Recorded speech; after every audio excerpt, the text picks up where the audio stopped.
শুরু করেন। অনবরত দেখি আপনি ছবি দিচ্ছেন বিভিন্ন ধরনের, আমার ছবি টবি নিয়ে ফান করতেছেন। বলেন কি চান, বলেন শুনি।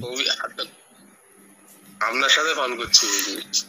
হ্যাঁ হ্যাঁ, ফান করতেছেন তো। আমি একটু আপনার ধর্ম নিয়ে একটু কথাবার্তা বলি, বলেন। না, আপনি কষ্ট পেয়েছেন? না না, আমি কষ্ট পাই না। এত আপনার মতো কোন মুসলমানের জাত কি করলো না করলো তাতে আমার কষ্ট পাবার কি আছে? তাহলে ফোন দিলেন যে কষ্ট না পেলে? নিশ্চয় হার্ট খাইলে নিশ্চয়ই কষ্ট পেলেন। না না, আমি কষ্ট পাই নাই। তো আপনার নাবি মুহাম্মদ সম্পর্কে আপনার যদি কোনো বক্তব্য থাকে একটু বলেন, দর্শক একটু শুনতেছে আপনার কথাগুলো। দর্শকটাকে দর্শক শ্রোতা, আপনি কি লাইনে নাকি? আমি লাইভে, আপনিও লাইভে আছেন, বলেন। আমি কি বলবো? দর্শককে বলুন, আপনি তো একজন মুসলিম, ইসলাম সম্পর্কে দর্শককে একটু বলুন, ইসলাম কি, কেমন। না, আপনিও তো হিন্দু ছিলেন, তো আমি হিন্দুকে মুসলিমের কথা কেন বলবো?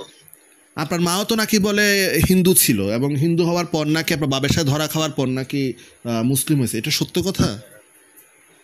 আপনার নামও তো বিপিন চন্দ্র ছিল, আপনার মাও তো ধরা খাইছে। আমার নাম বিপিন চন্দ্র ছিল। এই বিষয়ে আপনার কাছে তথ্য প্রমাণ কি আছে? আপনি আগে তানভীর নামে একজনের সাথে লাইভ করছেন, ওখানে প্রকাশিত হয়েছে।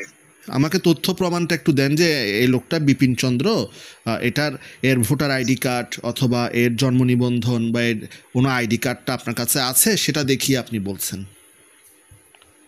না, আপনি তো কোনো বাংলাদেশের সেলিব্রিটি না যে এত কিছু তথ্য দিব। মুখের কথাই বিশ্বাস। তাহলে আপনার মতো আপনার মোহাম্মদ যেটা আছে সেটা যা বাজারের মধ্যে মাইয়া বিক্রি করতো, এটার কারণটা দর্শক একটু বলেন। আমি ধরেন বিপিন হইলাম, ঠিক আছে, সমস্যা নেই। আপনি কিছুক্ষণের জন্য মাইনা নিলাম আমি হচ্ছে বিপিন। এবার আপনি দর্শককে একটু বলেন। দর্শক শ্রোতা, এই মুহূর্তে আমাদের সামনে আছে চট্টগ্রামের একটা ইমন, সম্ভবত তার নাম ইমন চক্রবর্তী, কিন্তু সে নিজেকে মুসলিম দাবি করছে। ধরে নিলাম যে সেও মুসলিম। এখন সে যেহেতু মুসলিম, তার নাবি হচ্ছে একজন বিশাল সেলিব্রিটি। আমি সেলিব্রিটি না, কিন্তু মোহাম্মদ তো বিশাল সেলিব্রিটি। এমনকি কৃষ্ণ থেকে জিজাস থেকে একটু মোহাম্মদের নারী বেচা কেনা, মানে বাজারের মধ্যে অর্থের বিনিময়ে যে নারী কেনা বেচা করতো, কেন করতো দর্শক একটু বলেন। সেটা কি আপনি কি লাইভ আকারে দেখছেন? আপনি যে কোরআন পড়েন, হাদিস পড়েন, নামাজ পড়েন, রোজা করেন, সেগুলো কেমনে করছে ওগুলোকে আপনি লাইভ আকারে দেখছেন?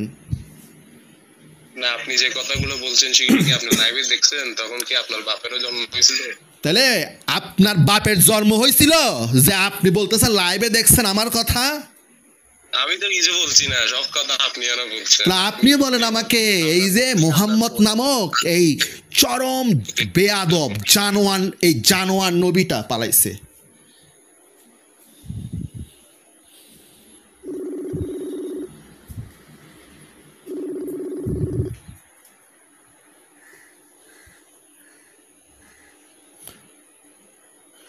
দর্শক শ্রোতা, এই মুহূর্তে আমি বারবার কল দিচ্ছিলাম এই ইমন চক্রবর্তীকে, কিন্তু তিনি কলটা রিসিভ করছে না। তার নাবি মুহাম্মদের নারী বিক্রি করার কথা শুনে তিনি কলটা কেটে পালালেন। সুতরাং এই ভিডিওটা আমরা দিয়ে দিচ্ছি, আপনারা দেখে নেবেন। যদি এই মুসলমানের যাতে সাহস থাকে তাহলে অবশ্যই তিনি লাইভে আসবেন আমাদের সাথে এই বিষয়ে।